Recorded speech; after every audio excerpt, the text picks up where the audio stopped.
మహబూబ్ నగర్ జిల్లాలో మరి పెద్ద ఎత్తున ఆటో డ్రైవర్లందరూ కూడా ఇక్కడ మాతో పాటు రిజర్వాయర్లు చూడడానికి కూడా అంత శ్రమ కోర్చి ఆటోలు ఎక్కించుకొని మరి పైకి వచ్చిండ్రు.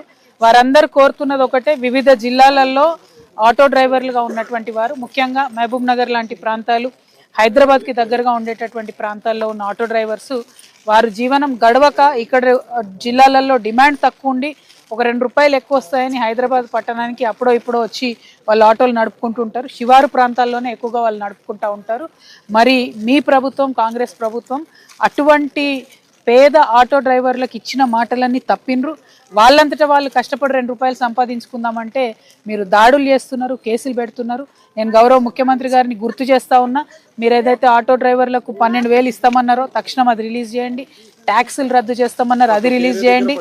ఇవన్నీ పక్కకు పెట్టి మీరు హైదరాబాద్కు వస్తున్నటువంటి వాళ్ళని కూడా కొత్త కొత్త రూల్స్ తీసుకొచ్చి వాళ్ళని ఇబ్బంది పెడుతున్నారు. అటువంటి ఇబ్బందులు దయచేసి గురి చేయకండి.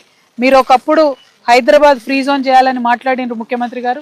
ఇవాళ ఆటో డ్రైవర్లకు కూడా హైదరాబాద్ నగరం అందుబాటులో లేని పరిస్థితి వచ్చింది. మహబూబ్నగర్ జిల్లా వాళ్ళకు కూడా హైదరాబాద్ అనేటటువంటిది ఫ్రీ జోన్ లేకుండా ఉన్నటువంటి పరిస్థితి వచ్చింది. కాబట్టి దీన్ని మీరు తీవ్రంగా పరిగణించాలి. మీ ట్రాన్స్పోర్ట్ కమిషనర్ గారికి మీరు తొందరగా ఆర్డర్స్ ఇవ్వండి. రూరల్ ఆటో డ్రైవర్స్ జీవనోపాధిని కాపాడండి.